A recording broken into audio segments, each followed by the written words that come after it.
a intenção nossa de trazer um técnico, infelizmente não conseguimos aqui no estado, apesar dele ser pernambucano, recifense, a gente não conseguiu alguém que atuasse aqui no ramo, aqui em Pernambuco, e que se dispusesse a vir até aqui à Câmara.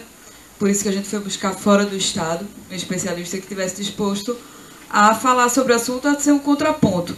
Claro, uma pessoa que tenha outra posição para que a gente, no papel de não técnicos, mas de representantes da população, pudesse tomar a decisão baseada em afirmações técnicas de ambas as vertentes. Não sei se Prazeres continua aqui. Eu acho que não estou vendo, não estou vendo ela por aqui. Bem, eu queria fazer uma observação sobre o que ela falou em relação a Pernambuco se envergonhar pela questão dos precatórios, se envergonhar até hoje pela questão dos precatórios. Em primeiro lugar, todos os operadores foram absolvidos em todas as instâncias, e por vários motivos. Há que se diferenciar a operação dos precatórios dessa que está sendo proposta. Eu acredito que a semelhança está basicamente na emissão de títulos, mas a operação dos precatórios, em primeiro lugar, aconteceu quando não existia lei de responsabilidade fiscal, e também aconteceu com um propósito específico. Pelo menos ela foi colocada com um propósito específico. Se esse propósito foi cumprido ou não, coube à Justiça decidir, esse foi o questionamento. Mas houve essa diferença, que é algo que a gente não está vendo na proposta de agora, e que vem sendo uma prática do Poder Executivo desde que eu entrei nessa casa em 2009, de se colocar as propostas para que a Câmara assine um cheque em branco e a Câmara termina simplesmente por protocolar o que a Prefeitura propõe. E por isso que meu discurso aqui tem que ser político, já que eu não sou técnica. E do ponto de vista político, a gente vê várias deficiências em relação a essa proposição. Em primeiro lugar, porque a intenção do prefeito Geraldo Júlio, pelo menos quando se colocou no início da gestão, era diminuir custeio, aumentar a capacidade de captação para poder aumentar o investimento. E isso a gente não tem visto acontecer, infelizmente.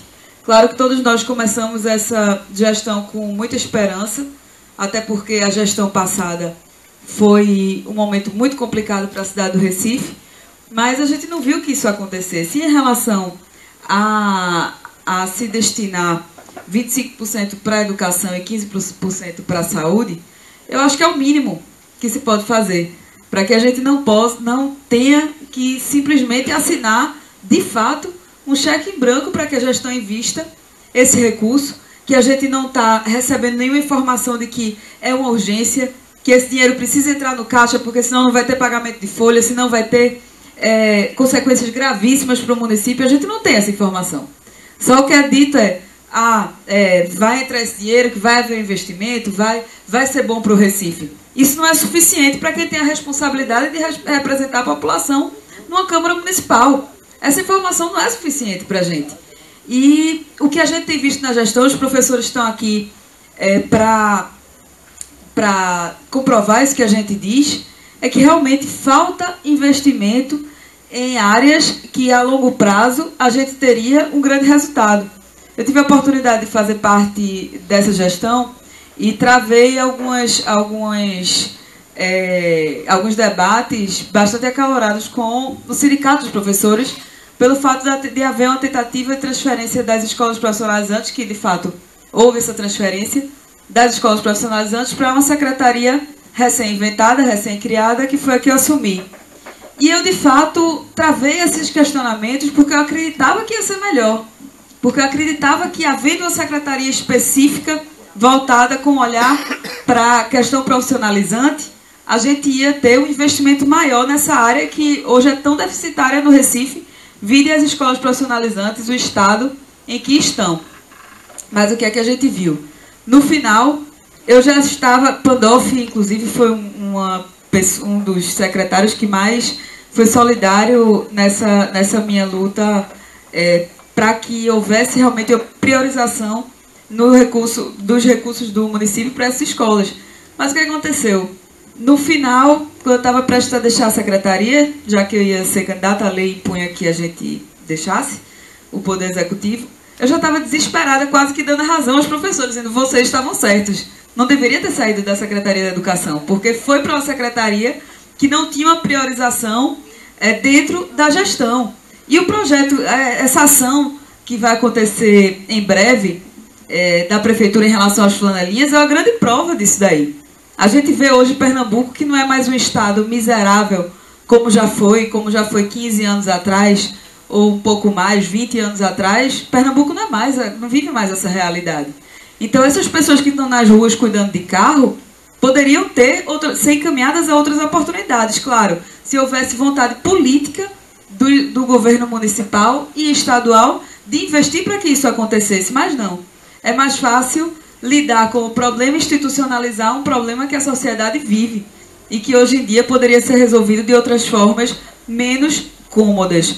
Então, a gente vê essa realidade no pensamento da gestão, como poderia ser investido na qualificação profissional, quando poderia haver um empoderamento maior da Secretaria de Segurança Urbana, por exemplo, que eu acredito que vem tendo um papel menor do que poderia ter, e outras secretarias envolvidas nas questões sociais do município, porque esse investimento poderia ser feito para a organização do espaço urbano, para que houvesse um melhor aproveitamento, inclusive, desses recursos, para que essas pessoas, que houvesse um manejo correto do recurso decorrente dessa organização do espaço urbano, para justamente beneficiar essas pessoas.